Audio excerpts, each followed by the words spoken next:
आज आप कौन से सवाल लेके आए? जी सर, बेसिकली तो जो हिंदू धर्म के रिलेटेड कुछ सवाल मन में, खास तो केरला स्टोरी के बाद ये सवाल उठे हैं। तो एक था कि अगर हम जनरल डिस्कोर्स में ये सब चर्चा कर सके कि क्या कहीं ना कहीं हिंदू धर्म के मायने क्या है और हिंदू धर्म को सही से बेहतर एक तौर पर समझ सके। तो अगर प्रश्नों से ही सीधा आऊँ तो हिंदू धर्म या सनातन धर्म में ईश्वर की क्या संकल्पना है। जैसे हमारे जो उपनिषद है उसमें कह दिया गया है कि एको हम द्वितीयो नास्ति, यानी में एक ही हो, ईश्वर एक ही। और दूसरी तरफ हम देखते हैं कि कई देवताओं की पूजा होती है, ब्रह्मा विष्णु महेश से लेकर एक इष्ट देवता का भी कॉन्सेप्ट है कि आप जो अपने भी किसी देवता को पूछ सकते हैं। तो सनातन धर्म एक कॉन्ट्राडिक्शन दिखता है। तो सनातन धर्म क्या कहता है कि ईश्वर एक ही है, या जैसे कई लोग कहते हैं कि हिंदू धर्म सनातन धर्म में कई सारे देवी देवता है, तो क्या सही है उसमें से। नहीं, अच्छा सवाल है। और एक्चुअली अब ये इस सवाल का जवाब तो काफी ज्यादा पिछले कुछ सालों में दे दिया गया है अलग अलग मंच पर। लेकिन फिर भी आज हम काफी गहराई से उसको बहुत ही क्रोनोलॉजिकली हम इसको समझेंगे। मेरी आवाज आ रही है, राइट? जी जी। ओके। तो सी, बात तो बिल्कुल सच है कि एक तो सनातन धर्म शुरू होता है वेदों से। तो वेदों में जो ईश्वर की परिकल्पना नहीं है, उसमें उसमें कहेंगे कि जो व्याख्या है ईश्वर की, वो है एक निराकार अव्यक्त ईश्वर के रूप में, निर्गुण ईश्वर। और शुरुआत में तो निराकार क्या है, मतलब जिसका कोई आकार नहीं है, जिसका कोई फॉर्म नहीं। और निर्गुण क्या है, मतलब उसके कोई व्यक्तिगत गुण नहीं है, लोभ ईर्ष्या अभिमान ये सारे गुण उसमें नहीं है। वो सिर्फ एक ऊर्जा है, एक शक्ति है, जिसको हम कॉस्मिक एनर्जी बोलते हैं नॉर्मली। हम्म। तो शुरुआत यही से होती है। और फिर कहता है कि कुछ तो उसका फॉर्म होना चाहिए। तो शुरुआत में जो वेदों की फिर थोड़े आगे थोड़ा थोड़ा जब स्टेप्स वेद में वो जब पांव भरते हैं ऋषि मुनि आगे, तो वो आगे बोलते हैं कि ईश्वर जो है वो ओमकार के रूप में है, ओम शब्द के रूप में। तो ये क्या कहा गया है कि शब्द मतलब शब्द ही ईश्वर है, इस तरह से उसमें कहा गया। तो ये क्या है, तो वो असल में ये चीज है कि नाद, ध्वनि। तो इस पूरे ब्रह्मांड में ध्वनि कहाँ उत्पन्न होती है? जब भी कोई वाइब्रेशन होता है ऊर्जा का, किसी भी चीज का जब वाइब्रेशन होता है तो ध्वनि उत्पन्न होती है। इसके सिवा ध्वनि का स्रोत और कुछ नहीं है। कंपन, जिसको हम हिंदी में बोलते हैं, कंपन होने से ध्वनि उत्पन्न होती है। तो ये जो कॉस्मिक एनर्जी है जिसको ब्रह्म कहा गया, उसका जब कहीं पर भी, जहां पर कहीं पर उसका कंपन होता है वहां नाद उत्पन्न होता है। तो पूरे ब्रह्मांड में ये रिवर्बिटेशन जिसको बोलते हैं इंग्लिश में, पूरा ब्रह्म जो है कॉस्मिक एनर्जी है, वो एक कंपन के रूप में है, वो कंपित हो रही है और कंपन के साथ फैल रही है। जब वो सिंगुलरिटी में थी, एक पिंड के रूप में थी, तब भी वो एक हल्का सा कंपन था उसमें। तो कंपन हमेशा वहां पे रहता है। तो वो जो पर ब्रह्म का जो कॉस्मिक एनर्जी है, निराकार, जिसका कोई आकार नहीं है, जिसका कोई रूप नहीं है, वो कॉस्मिक एनर्जी जब कंपन होती है, कंपित होती है, तो उस वक्त वो कौन से आवाज, कौन सा नाद उत्पन्न करती है। तो वो नाद हमारे वेदों में सबसे पहले ये जाना गया ऋषि मुनियों के द्वारा कि वो नाद जो है वो ओमकार है, ओम है। हम्म। तो मतलब कि ब्रह्मांड में वो ध्यान में बैठे होंगे वो, और उन्होंने अपने अंदर ही महसूस किया होगा कि ये हमारे अंदर जो ऊर्जा है वही पर वही ब्रह्मांड में है, और उसका जो ये कंपन है वो इससे ये नाद उत्पन्न होता है। तो ऐसा कहा जाता है कि आप गहरे ध्यान में जब जाते हैं तो आपके अंदर से अपने आप ओम की ध्वनि सुनाई देती है, क्योंकि आपकी ऊर्जा कंपन कर रही है, आपके अंदर का जो ब्रह्म है वो कंपन करता है। तो इस तरह से उन्होंने जाना। तो उन्होंने सबसे पहले कि कुछ तो स्वरूप देना था लोगों को, कि भाई ये निराकार ऊर्जा है वो क्या है। तो उन्होंने ओम का, ये शब्द का स्वरूप दिया। फिर जब उससे आगे वेद जाते हैं तो फिर आगे जाके अब ओम जो है वो भी एक शब्द है, लेकिन वो आखिरी संग नहीं है, मतलब आखिरी क्या बोलते हैं, इकाई नहीं है कि जिसको अभी डिवाइड किया ना जा सके। तो ओम को भी उनको पता चला कि ओम को भी हम डिवाइड कर सकते हैं। तो संधि जब संस्कृत ग्रामर और पाणिनि का ग्रामर शुरू हुआ तो पता चला कि ओम भी जो है वो आ उ और म, तीन अक्षरों का मिला हुआ है, बना हुआ है। तो ये अक्षर, इस तरह से ये तीन अक्षर की संकल्पना आई कि आ उ और म, ये जो तीन अक्षर है वो भी ब्रह्म है। मतलब आ उ पूरे ब्रह्मांड में ये तीन अक्षरों का ध्वनि चल रहा है। और इन इन तीन अक्षरों का ध्वनि जब थोड़ा एक होता है, थोड़ा ज्यादा पास पास वाइब्रेट होता है या पास पास उत्पन्न होता है, एक साथ उत्पन्न होता है, तो वो आओ इस तरह से ये वो उत्पन्न होता है। और यही हमने देखा कुछ सालों पहले जब वो नासा के गैलेक्सीज के वीडियोस और ऑडियो जब उन्होंने रिलीज किए, तो कुछ उसी तरह की ध्वनि, लोग बोल रहे थे कि ये तो ओम है, ओम है, ओम नहीं सुनाई दे रहा था। लेकिन मैंने जब उसे देखा, सुना, तो मुझे पता चला कि एक्चुअली वो ओम ओम नहीं है, वो एक्चुअली आ ओम, ये 3 अक्षरों की तरह ज्यादा था। तो ये खोज भी हमारे वहां कर दी गई। मतलब उपनिषदों वेदों में ही आगे जाके आता है कि ये अक्षर भी ब्रह्म है। तो यहाँ से शब्द आता, पहले है शब्द ब्रह्म, फिर आता है अक्षर ब्रह्म। तो ओमकार और फिर अक्षर, तो ये सबसे माइन्यूट फॉर्म है। तो अक्षर ब्रह्म क्या है? तो वो अक्षर जो है वो अव्यक्त है, उसको व्यक्त नहीं किया जा सकता। आ के कंपन के साथ जो ध्वनि उत्पन्न हो रही है वही ब्रह्म है, वो ब्रह्म की ध्वनि है, उस तरह से कह सकते हैं, या फिर वही ब्रह्म है जो निराकार है, जिसका कोई आकार नहीं है, जिसका कोई स्वरूप नहीं है, जिसका कोई गुण नहीं है। उसको आप कुछ तरह से तो आप उसकी अनुभूति करना चाहते हैं, किसी ना किसी रूप में तो आप अनुभूति करना चाहते हैं। तो सबसे सूक्ष्म अनुभूति उसकी किस तरह से हो सकती है? तो इस ध्वनि के साथ हो सकती है। आपने अभी कोई फिजिकल फॉर्म नहीं दिया, कोई शरीर नहीं दिया, आपने कोई पत्थर नहीं दिया, आपने कोई अभी तो पेड़ नहीं दिया, अभी तो आपने जल नहीं दिया, आपने वायु भी नहीं दी अभी तक, आपने सिर्फ ध्वनि दिया। तो ये सबसे सटल फॉर्म है निराकार ईश्वर से जुड़ने का। तो ये भी मजबूरी में दिया गया, ऐसा नहीं है कि उन्होंने कहा कि भाई ये जो शब्द ओम है वही ईश्वर है। तो उन्होंने तो कहा पहले कि ये निराकार है, जो ईश्वर है वो निराकार है, वो एक कॉस्मिक एनर्जी है। लेकिन उसको अगर आपको एड्रेस करना है या उससे जुड़ना है या उसको देखना है या उसको अनुभूति करनी है उसकी, तो ये सबसे सटल फॉर्म में आप कर सकते हैं कि ओम का जो नाद है या उसके बाद जो अक्षरों का नाद है वो सबसे नजदीक है। तो इस तरह से ये बात आई। फिर आती है बात, जैसे जैसे वेद आगे बढ़ते हैं और उपनिषद आते हैं, उसमें आता है रुद्र का जिक्र आता है उसमें। 11 रुद्र है वेदों में। और उसके पहले मैं आपको हम दर्शकों के लिए मैं बात बता दूं कि हमारा हिंदू धर्म, सनातन धर्म आज जो है वो एक तरह से वेद और पुराण 2 भागों में बटा हुआ है। बहुत सारे लोगों ने ऐसी कोशिश की थी कि पुराण जो, काफी कुछ सदियों पहले, कि पुराण जो है वो तो किसी और ने लिखे, ये तो ऐसे हिंदू धर्म सनातन धर्म का भाग नहीं, सिर्फ वेद और उपनिषद ही सनातन धर्म का भाग है। लेकिन बाद में फिर बहुत बड़े लोग, आध्यात्मिक पुरुष आए जिन्होंने कहा कि नहीं, ऐसा नहीं है, ऐसा वेदों पुराणों में भी जो कथाएं है, उनकी जो उनके जो सिद्धांत है वो वही है जो वेदों में कहे गए हैं, उपनिषदों में वही अद्वैत की बात है, वही है। सिर्फ अलग क्या होता है कि वहां जो ईश्वर वेदों में निर्गुण है और निराकार है, वो ईश्वर पुराणों में सगुण और आकार के साथ, यानी कि साकार बन जाता है।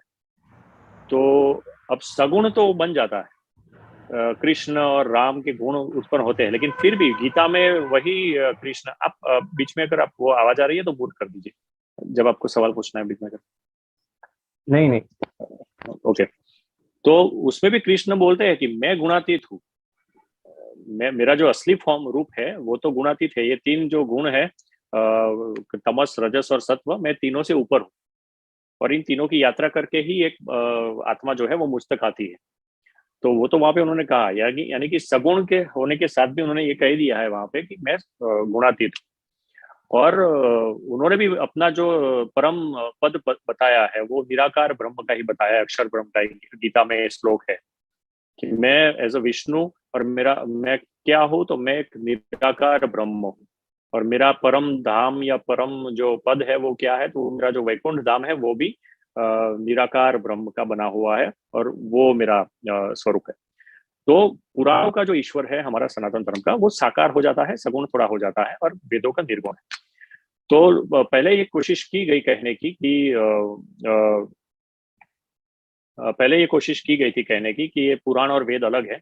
लेकिन जैसे मैंने बाद में कहा कि विवेकानंद और बहुत सारे लोग उसके बाद आए, उन्होंने कहा कि, और उसके विवेकानंद से पहले भी, कि नहीं, ये दोनों एक ही सभ्यता की बात, एक ही सभ्यता की के ग्रंथ है, और एक ही बात कर रहे हैं। बाद में ये सामान्य लोगों के लिए पुराणों की रचना की गई। कुछ लोगों का ऐसा भी मानना है कि क्योंकि वेद अभ्यास करना, वेद और दर्शन शास्त्रों का अभ्यास करना वैश्य और शूद्रों के लिए वर्जित था। उनको नहीं, क्योंकि वो उसमें इतना हाई ऐसा ज्ञान था वेदों में कि जो आत्मा अनुभूति के सिवा आ नहीं सकता। तो जब वैश्य और शूद्र हम कहते हैं तो किसी परिवार की बात, किसी परिवार में पैदा हुए लोगों के लिए नहीं था वो, उनकी ऐसे लोग जिनकी आत्मा अभी अल्प विकसित है। यानी कि मेरी आत्मा बहुत विकसित है तो मैं ब्राह्मण स्थिति का हो सकता हूँ, लेकिन मेरे ही बच्चे हो सकते हैं कि शूद्र स्थिति के हो, शूद्र कोटि के हो। तो जो शूद्र कोटि के और वैश्य कोटि के या वैश्य स्थिति के जो लोग थे उनके लिए वेदाभ्यास और वेदों का और दर्शन शास्त्रों का अध्ययन करना वर्जित था, उनको अलाउड नहीं था। तो ऐसा कहा जाता है कि उनके लिए फिर ये पुराणों को स्पेशली रचा गया कि वो हिंदू धर्म से बिल्कुल अलग ना रह जाए, इसलिए इनके लिए स्पेशली पुराणों की उन्हीं ऋषि मुनियों ने, वही वेद व्यास है जो संकलित, जिन्होंने वेदों को संकलित किया है, वही आगे चल के महाभारत भी लिखते हैं। और तो इसी तरह से उन्हीं ऋषि मुनियों ने आगे चल के पुराणों की रचना की, तो ये उसमें कहा जाता है। तो फिर हम खोजने निकलते हैं कि तो फिर उन दोनों का यूनियन कहाँ है, वेदों का और पुराणों का यूनियन कहाँ पे वो मिलते हैं। तो ये जब हम खोजने निकलते हैं तो हमें मिलता है कि जो शिव है पुराणों के, वो ही हमारे वेदों के 11 रुद्र है।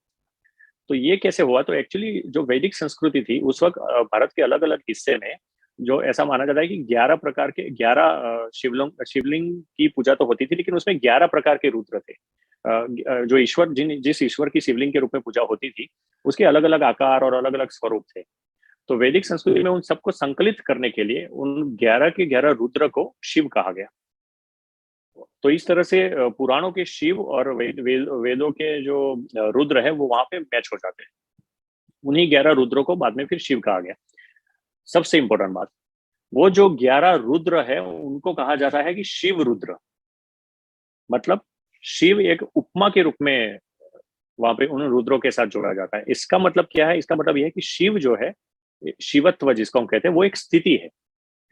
तो कोई भी मैं शिव बना तो मैं कौशिक नाम का आदमी हूँ, लेकिन मैं शिव बना तो मैं शिव हूँ, तो मैं अपने आप को शिव कहलाना शुरू कर देता हूँ, लेकिन हूँ मैं कौशिक, मेरे शरीर का नाम तो कौशिक है। तो मेरी मर्जी में हो सकता है मैं अपने आप को शिव ही कह लूं।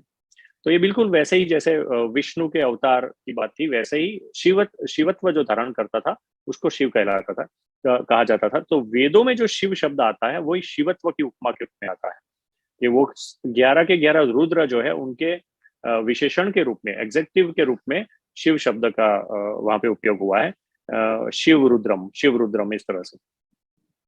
तो इस तरह से शिव और रुद्र को वेद और वेदों के रुद्र और पुराणों के शिव जो है वो एक होते हैं। फिर आती है विष्णु की बात। तो वेदों में जो ईश्वर था, जैसे मैंने कहा कि पर ब्रह्म, जो कि एक निराकार ईश्वर है, उसके लिए कहा गया कि वो ईश्वर जो है वो ऐसा नहीं है कि वो कहीं ब्रह्मांड और सृष्टि के बाहर बैठा हुआ है और सृष्टि की रचना कर रहा है कि भाई यहाँ, और जैसे कि अब्राहमिक रिलीजन जो है उसमें कहा जाता है कि वो पहले दिन ईश्वर ने ये बनाया, दूसरे दिन वो बनाया, तीसरे दिन वो बनाया। ऐसा यहाँ पे नहीं था। तो यहाँ पे वो पर ब्रह्म की, हमारी ब्रह्म की और सृष्टि की रचना जो है पर ब्रह्म द्वारा, वो इस तरह से हुई थी कि पर ब्रह्म ने खुद में से ही विस्तृत होके अपने ही स्वरूपों को ढालते ढालते इस पूरी सृष्टि की रचना की। ये वेदों में आ गया था। तो इसीलिए वेदों के आखिर तक जाते जाते जो निर्गुण ईश्वर है वो साकार सगुण ईश्वर में भी कन्वर्ट होता जाता है। आपको वेदों में ही मिल जाता है सगुण ईश्वर, आपको उपनिषदों में भी सगुण ईश्वर मिल जाता है। क्यों? क्योंकि वही जो निराकार ईश्वर है, जिसका कोई आकार नहीं है, रूप नहीं है, रंग नहीं है, उसके गुण नहीं है, या जो गुणों से ऊपर है, वही फिर सृष्टि, उसी से सृष्टि की सर्जन होता है, उसी से सृष्टि का सर्जन होता है, और वही अलग अलग रूप में और रंग में और गुणों में ढलने लगता है। तो जब ये हुआ तो फिर उसी के लिए शब्द आया विष्णु। विष्णु यानी वो जो रचना करता है और खुद उस रचना में शामिल भी होता है। तो उस ईश्वर को, जो पर ब्रह्म था, उसको फिर नाम दिया गया विष्णु। अलग अलग नाम दिए गए हैं पूरे वेदों में, अलग अलग। इंद्र भी कहा गया है वो शुरुआती श्लोकों में। उन्हीं विष्णु को फिर नारायण कहा गया, क्योंकि ऐसा कहा गया कि उनके पैरों में से नीर यानी कि जल की उत्पत्ति हुई, और फिर वो जो क्षीर सागर था उसमें विष्णु ने आराम किया या वो लेटे, और इसलिए उनको नारायण कहा गया। तो ये पूरी रचना है। और फिर वही विष्णु आगे चल के विष्णु पुराण में उन्हीं के अवतारों की बात आई। तो मेरे ख्याल से ये मैंने आपको बताया कि कैसे वेद और पुराण जो है वो एक ही संस्कृति के एक एक श्रृंखला है, एक एक धारा है जो आगे बढ़ती जाती है और चीजें विकसित होती जाती है। मैं पुराणों को संकुचित नहीं मानता, मैं एक पुराणों को भी एक हाँ इवोल्यूशन है एक तरीके से। हाँ, एक इवोल्यूशन है। और लोगों को ऐसा लगता है क्योंकि ये इस्लाम और क्रिश्चियनिटी के आने के बाद वो एक ईश्वर वाली बात को इतना फोर्सफुली कहा जाने लगा, इसलिए हमारे यहाँ पिछले 300-400 साल में जो लोगों ने वो गुलामी की मानसिकता के कारण स्व बचाव में ये अपने आप को नहीं नहीं हम भी ये पुराणों को छोड़ दो, पुराणों को छोड़ दो। तो हमारे पुराण है वो महत्वपूर्ण इसलिए है कि वो मनुष्य के रूप में ईश्वरत्व का एक तरह से अनुभव कराते हैं कि अगर वो निराकार ईश्वर, वो जो ऊर्जा है पूरे ब्रह्मांड में फैली हुई, सृष्टि में फैली हुई, वो अगर मनुष्य के रूप में व्यक्त होने लगे, मनुष्य के शरीर में व्यक्त होने लगे, तो वो क्या होगी, उसमें कैसे गुण होंगे, वो कौन से निर्णय करेगी, कैसी परिस्थिति में क्या करेगी, उसका जो अभिव्यक्ति है वो जिन लोगों से होती है, जिन आत्मज्ञानी लोगों से, उनको अवतार के रूप में पेश किया गया है और वो ज्यादा विकसित है और ज्यादा महत्वपूर्ण है, ज्यादा उपयोगी है। बस हमें ये ध्यान में रखना है कि मानव समाज के लिए वही पुराणों के अवतार ही ज्यादा उपयोगी है। बस हमें ये याद रखना है कि ये अवतार जो है वो वेदों से कटे हुए नहीं, इनकी शुरुआत, इनकी जो फिलोसॉफी है, उनका जो मूल है वो वही वेदों से आ रहा है। इसलिए तो आपका जो कृष्ण भगवान है वो भी कह रहा है कि मैं अव्यक्त ब्रह्म हूँ, निराकार ब्रह्म हूँ, मेरी जो मूल पद है वो तो वही शिव कहते हैं, शिवत्व वही है। तो हमारे सारे जो ईश्वर है वो उसी एक ब्रह्म की अलग अलग अभिव्यक्ति।